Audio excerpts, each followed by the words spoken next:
और ये सब करना आपके हाथ में है, सब करना आपके हाथ में है, ये सब करना आपके हाथ में है। चैनल बदलना शुरू कर दिया। आप ठीक से लोगों की दिखा रहे हैं तो निश्चित तौर पे आपका चैनल भी जनता के बीच बढ़ेगा।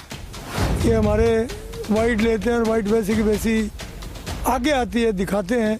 नकाब हुआ है और आपकी जो भूमिका है, आपके चैनल की जो भूमिका रही है, तो ठीक को ठीक दिखाया है कि हमारा मीडिया, सोशल मीडिया, हमारा मीडिया ये चैनल है, आप इन चैनलों को अपनाइए। सच्चाई के साथ है आपका मीडिया और हम इस बात का शुक्रिया अदा करते हैं कि आप लोग सच्चाई के साथ हमारा साथ दे रहे हैं। हालांकि आज इस झूठ की और फरेबी जो न्यूज चैनल्स हैं उनके मुकाबले में टिक पाना आसान नहीं है, लेकिन आपने सब कर दिखाया है। मुबारकबाद आपको।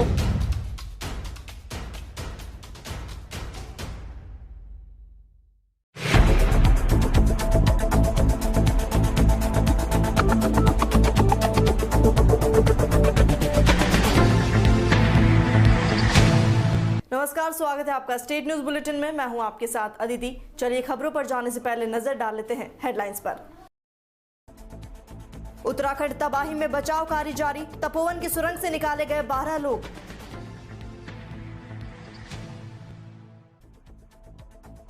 राजस्थान में 90 में से 50 बोर्ड पर कांग्रेस का कब्जा, 37 पर सिमटी भाजपा।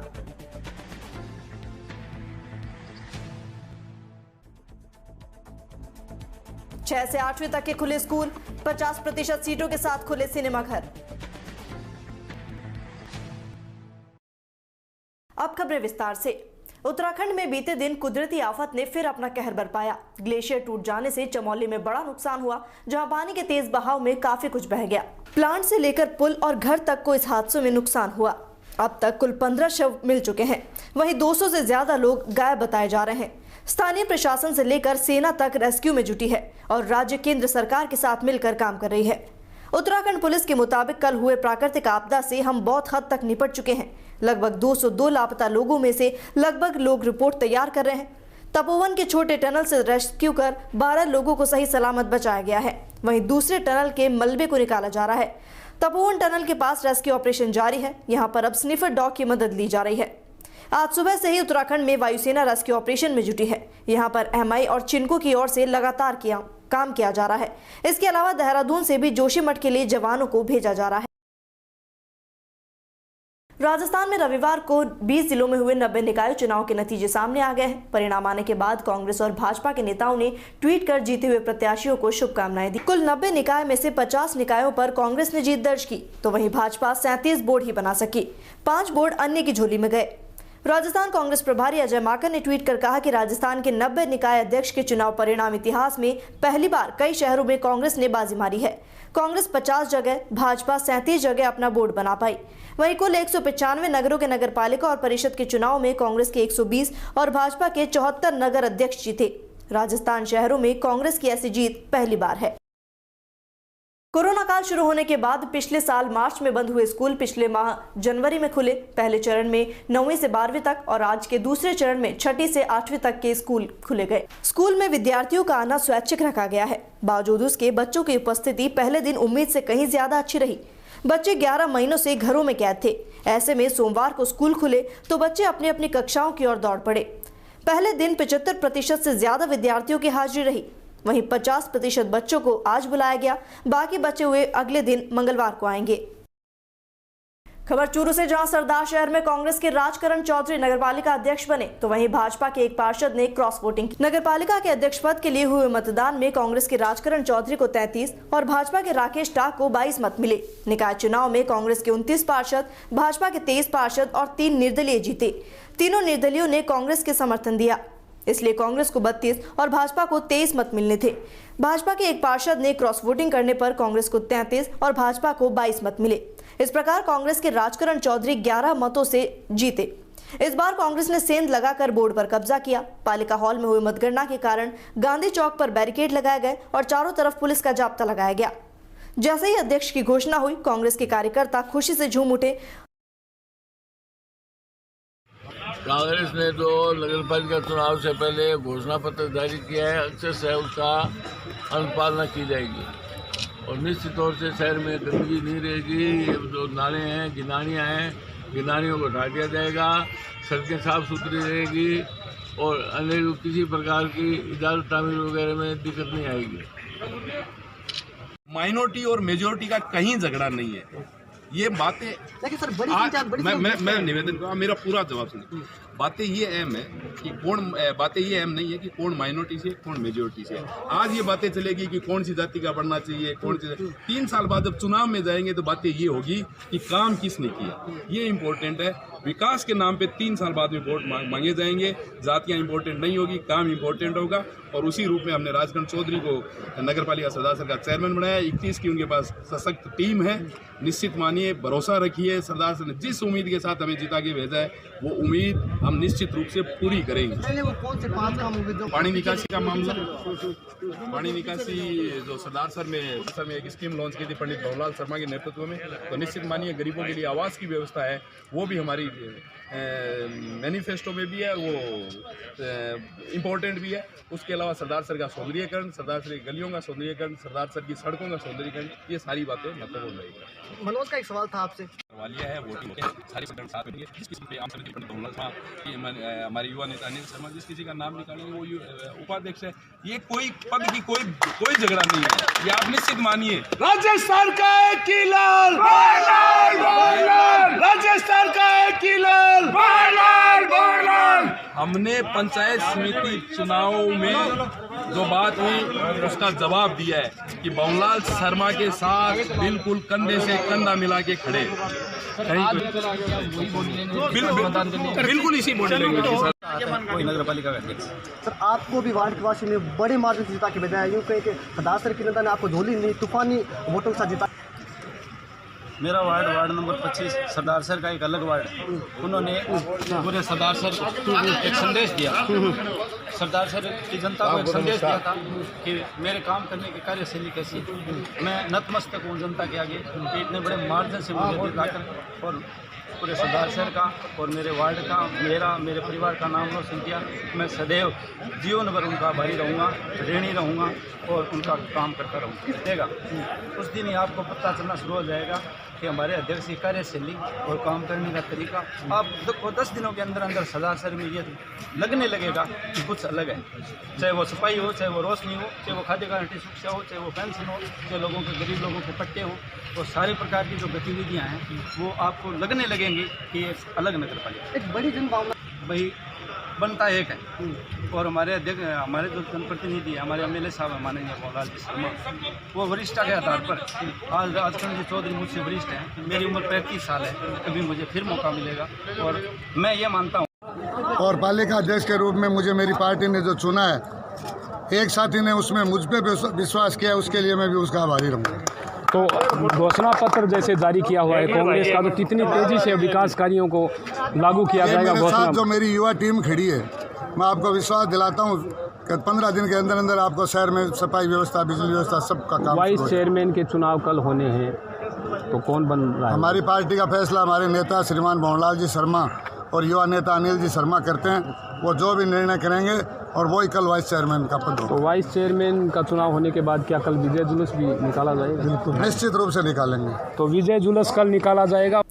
नीमका थाना में सर्जिकल स्टेडियम और कुश्ती अखाड़ा गणेश्वर में द्वितीय स्थापना दिवस पर बाल बालिका केसरी कुश्ती दंगल का आयोजन हुआ। 33 जिलों के पहलवानों ने प्रतियोगिता में हिस्सा लिया। सुबह 10 बजे पहलवानों का वजन नापा गया। अंतर्राष्ट्रीय और राष्ट्रीय पहलवान भी कुश्ती दंगल में पहलवानों का हुनर बढ़ाने के लिए पहुंचे। विजेता और उपविजेता को मोमेंटो और नगद राशि देकर सम्मानित किया गया। बालिका केसरी में कोमल सरजी अखाड़ा, सविता माली, दिव्या पारिक, अजमेर पलक अखाड़ा ने दंगल में प्रथम स्थान प्राप्त किया। वहीं ज्योति सरजी खाड़ा, सोनम सरजी जाखाड़ा, कोमल कंवर गुर्जर ने दंगल में उपविजेता रहे। छत्रसाल स्टेडियम दिल्ली से अंतर्राष्ट्रीय कोच अनिल मान और वीरेंद्र बच्चों को हुनर बढ़ाने के लिए स्टेडियम में पहुंचे। कार्यक्रम में मुख्य अतिथि दौलत राम गोयल, जिला परिषद सदस्य संतोष मीणा, सरपंच प्रतिनिधि घासीलाल, प्रवीण जाखड़, राजस्थान जुड़ो अध्यक्ष प्रहलाद सिंह रहे। कुश्ती दंगल देखने के लिए स्टेडियम में सैकड़ों लोगों की भीड़ मौजूद रही।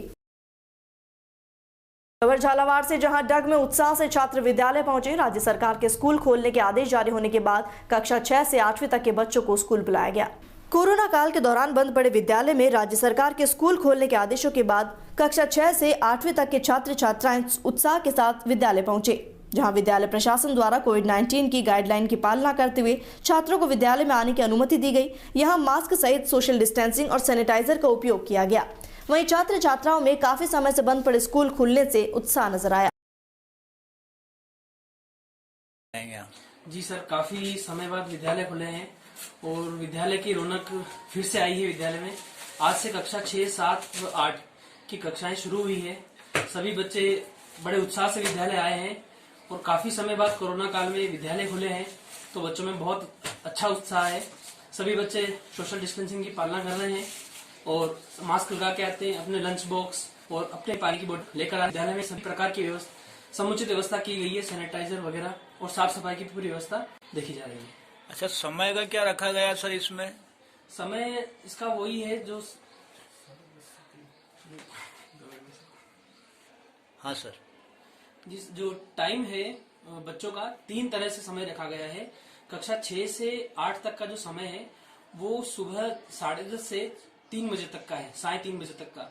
जो कक्षा 9 और 11 है उनका समय 10 से 4 तक का है, तथा जो कक्षा 10वीं और 12वीं है बोर्ड क्लास है उनका समय 9:30 से 3:30 रखा गया है। ठीक सर, थैंक यू। खबर भीलवाड़ा से, जहां सुखाड़िया स्टेडियम में LNJ ग्रुप द्वारा हर वर्ष की तरह मिलांस चैलेंजर्स कप टूर्नामेंट में आज पहला मैच हुआ। यूनिट हेड अश्विनी मित्तल मुख्य अतिथि रहे। महासचिव पंकज खंडेलवाल ने बताया कि कार्यक्रम के मुख्य अतिथि यूनिट हेड अश्विनी मित्तल थे और अध्यक्षता ग्रुप के OSD रजनीश वर्मा द्वारा की गई। गौरतलब है ग्रुप चेयरमैन रिजू झुंझुनवाला के प्रतिनिधि के रूप में आए थे। वर्मा ने कहा कि स्वस्थ प्रतिस्पर्धा और खेल के प्रति झुकाव ग्रुप की पहचान है। सामाजिक सरोकार के तहत खेल को सदैव प्राथमिकता दी गई है और ये क्रिकेट टूर्नामेंट उसी क्रम का हिस्सा है। अपने सामाजिक सरोकार के माध्यम से रिजू झुंझुनवाला दिल्ली, अजमेर, जयपुर और भीलवाड़ा, बांसवाड़ा में सदैव मदद के लिए आगे रहते हैं। इसमें मेजबान मिलांस टीम ने टॉस जीतकर पहले बल्लेबाजी का फैसला किया। टूर्नामेंट का सेमीफाइनल मैच दिनांक 13 को और फाइनल 14 फरवरी को खेला जाएगा।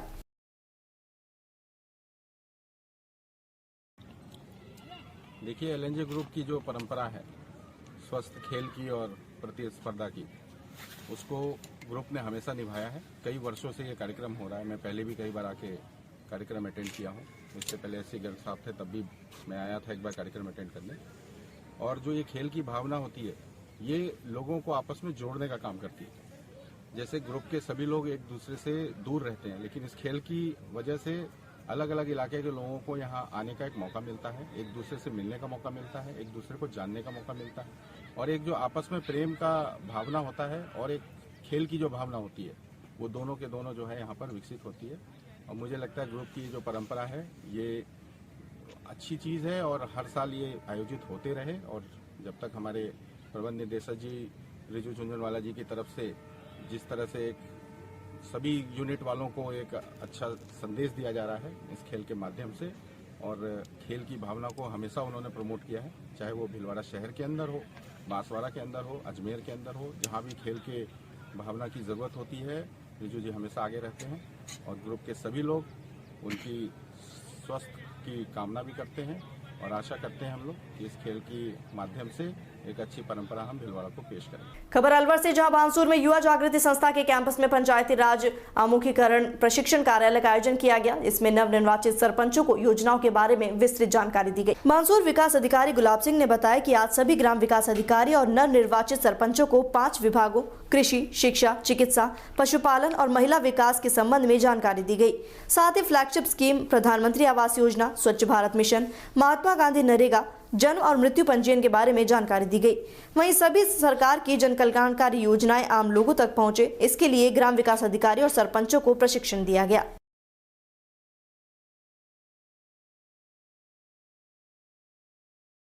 पंचायती राज आमुखीकरण प्रशिक्षण कार्यशाला का आयोजन किया जा रहा है, जिसमें समस्त ग्राम पंचायतों के ग्राम विकास अधिकारी एवं नवनिर्वाचित समस्त सरपंच गण यहाँ पर उपस्थित हुए हैं। इनका ये बैठक का आयोजन किया गया है, जिसके अंतर्गत हम सभी 5 विभागों कृषि, पशुपालन, शिक्षा, चिकित्सा, महिला एवं बाल विकास विभाग, इनके संबंध में जो जानकारी देंगे उनसे उनको अवगत करवाया जाएगा। साथ ही जो हमारी फ्लैगशिप स्कीम है उनके बारे में बताया जाएगा। प्रधानमंत्री आवास है, स्वच्छ भारत मिशन है, महात्मा गांधी नरेगा है, इसके अलावा जन्म मृत्यु पंजीयन एवं विवाह पंजीयन के संबंध में जानकारी दी जाएगी तथा RTI एक्ट इसको और मजबूत बनाने के लिए समयबद्ध जवाब दिलवाने के लिए भी हम इन सबको सूचित करेंगे। साथ ही हमारे द्वारा लोक सुनवाई का अधिकार अधिनियम है उसकी भी अच्छी पालना करवाने के लिए सबको प्रशिक्षित किया जाएगा तथा प्रत्येक व्यक्ति तक सभी सरकार की जो भी स्कीम्स हैं वो पहुँचे, इसके लिए भी हमारे द्वारा प्रशिक्षित किया जाएगा।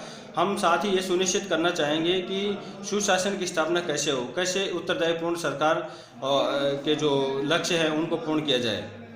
खबर जालौर से, जहां मुद्रान में बैठक में संगठन महिला प्रदेश कार्यकारिणी का विस्तार किया गया। इसमें किशोरी गुप्ता को महिला प्रदेश प्रभारी और सुमन गुप्ता को महिला प्रदेश उपाध्यक्ष के रूप में नियुक्त किया गया। इस अवसर पर बैठक में उपस्थित संगठन पदाधिकारी, संगठन संस्थापक अजीत सिंह राठौड़, राष्ट्रीय अध्यक्ष अरुण सिंह चौहान, महिला राष्ट्रीय अध्यक्ष पूनम पांडे, युवा राष्ट्रीय अध्यक्ष श्रीकांत घोषी, राष्ट्रीय संयोजक हेमंत कुमार बुंदेला, राष्ट्रीय प्रभारी गजेंद्र सिंह तोमर आदि पदाधिकारी मुख्य रूप से उपस्थित रहे और साथ में संगठन के सैकड़ों कार्यकर्ता उपस्थित रहे। यहाँ किशोरी गुप्ता और सुमन गुप्ता ने सभी पदाधिकारियों का आभार जताया और संगठन को मजबूत करने के लिए कहा। सभी पदाधिकारियों ने नवनियुक्त पदाधिकारियों को बधाई दी। खबर जैसलमेर से, जहां लाठी में कोरोना महामारी के चलते 10 माह से बंद पड़े स्कूलों को चरणबद्ध तरीके से खोला गया। राज्य सरकार द्वारा आदेशों की पालना की गई और विद्यालय में पहले दिन 50% उपस्थिति दर्ज। पहले चरण के अंतर्गत 18 जनवरी से कक्षा 9 से 12 तक के विद्यार्थियों के लिए राज्य सरकार द्वारा जारी मानक संचालन प्रक्रिया के तहत विद्यालय खोले जा चुके हैं। वहीं अब आज सोमवार से कक्षा 6 से 8वीं तक के विद्यार्थियों के लिए विद्यालय कोरोना गाइडलाइन के अनुसार खोला गया। इसी के तहत लाठी कस्बे में स्थित राजकीय उच्च माध्यमिक विद्यालय में कक्षा 6 से 8वीं तक के विद्यार्थियों के लिए विद्यालय कोरोना गाइडलाइन के अनुसार खुला। पहले दिन 50% छात्रों ने उपस्थिति दर्ज कराई। स्कूल में पहले दिन विद्यार्थी अपने चेहरों पर खुशी लिए स्कूल में दाखिल हुए। स्कूल में विशेष रूप से विद्यार्थियों को जहां सैनिटाइजर उपलब्ध कराया गया तो वहीं शिक्षकों की देखरेख में हर किसी के हाथ साफ कराए गए। इसके बाद छात्रों को प्रवेश दिया गया। विद्यालय के कार्यवाहक प्रधानाचार्य ब्रजेश कुमार ने बताया कि विद्यालय के स्वास्थ्य को ध्यान में रखते हुए स्कूल के सारे कमरों को सैनिटाइज किया गया। खबर जालौर से, जहां आहोर पंचायत समिति सभागार में सरपंच और ग्राम विकास अधिकारी संयुक्त प्रशिक्षण कार्यालय का आयोजन हुआ। ये प्रशिक्षण 5 दिन चलेगा। आहोर पंचायत समिति सभागार में प्रशिक्षण हुआ। सरपंच और ग्राम विकास अधिकारी संयुक्त प्रशिक्षण कार्यालय का आयोजन हुआ। प्रशिक्षण के प्रथम दिन स्वागत एवं पंजीकरण, कार्यशाला परिचय, झिझक तोड़ने हेतु रोचक मेल मिलाप अभ्यास और सामूहिक चेतना गीत का आयोजन हुआ। भीलवाड़ा से, जहां कोरोना वायरस के लॉकडाउन के 11 महीनों बाद आज से 572 उच्च माध्यमिक विद्यालयों में छात्रों को प्रवेश दिया गया। विद्यालय में छात्रों को मास्क और सैनिटाइज के साथ प्रवेश दिया गया। इसके साथ ही सोशल डिस्टेंसिंग की पालना के लिए एक दिन छोड़कर कक्षा के 50-50% छात्रों को बुलाया जाएगा। सरकारी, निजी स्कूलों और सिनेमाघर भी खोले गए हैं। जिला शिक्षा अधिकारी ब्रह्माराम चौधरी ने बताया कि राज्य सरकार के आदेश से कक्षा 6 से 8वीं तक के विद्यालयों में आज से शिक्षण प्रारंभ किया गया है। जिले के 572 विद्यालयों में 97,992 छात्रों का नामांकन है। इनमें से एक दिन 50% और दूसरे दिन 50% बच्चों को बुलाया जाएगा, जिससे सोशल डिस्टेंसिंग की पालना हो सके। भीमगंज उच्च प्राथमिक विद्यालय प्रथम की अध्यापिका प्रभा ने कहा कि हमने छात्रों को निर्देश दिए हैं कि किसी भी साथी से कोई वस्तु ना ले और आवश्यक दूरी बनाकर रखे।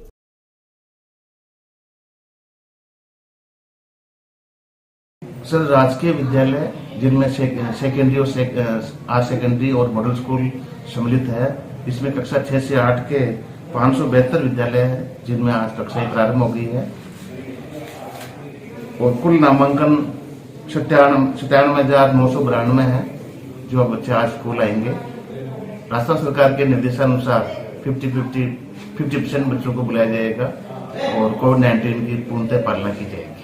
विद्यालय लगभग 267 दिन के बाद में कोरोना महामारी के लक्षण कम आने और मरीज कम आने के बाद थोड़ी सुरक्षा महसूस करने के बाद विद्यालय में शिक्षण कार्य राज्य सरकार के द्वारा और देश में सभी जगह पर कार्य प्रारंभ किए जा रहे हैं।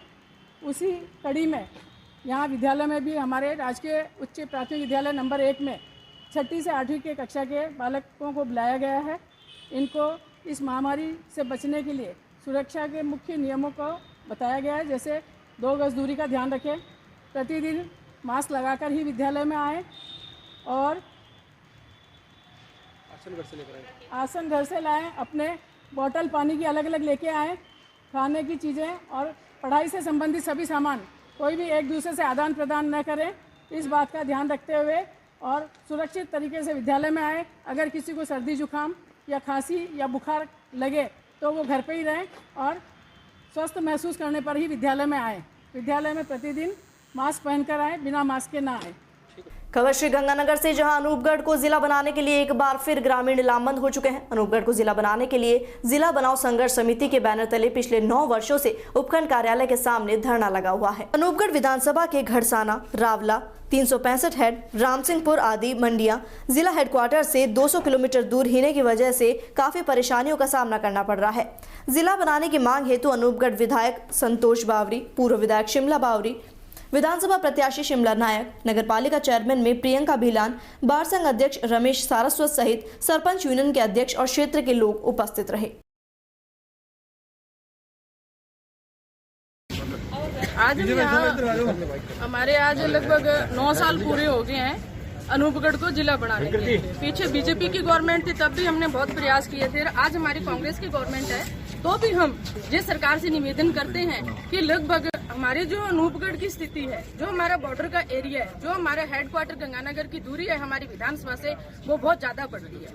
तो हमारा यही निवेदन है कि सरकार से भी कि आप इस अनूपगढ़ क्षेत्र को जिला बनाकर जनता को राहत दी जाए।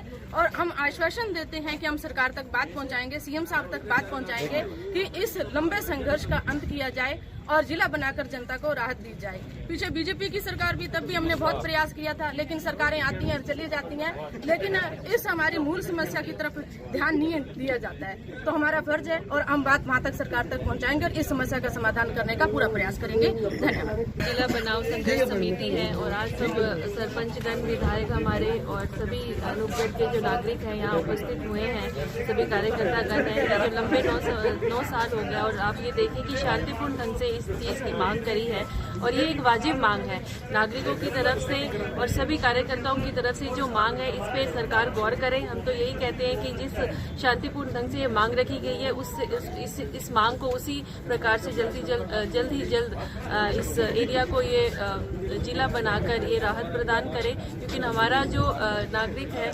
अगर 65 से चलता है तो उसको आज 250 किलोमीटर दूर गंगानगर तक जाना पड़ता है। भौगोलिक स्थिति देख लें और वैसे भी धरातल पर देखें तो यहाँ विकास की एक बहुत नई धारा बह सकती है अगर ये अनूपगढ़ हमारा जिला बन जाए तो हमारी सरकार की यही विनती है कि ये वाजिब मांग को जल्द से जल्द पूरा किया जाए। वहीं इसी के साथ फिलहाल स्टेट न्यूज बुलेटिन में इतना ही। देश और दुनिया की तमाम खबरों के लिए बने रहिए DPK न्यूज के साथ। नमस्कार।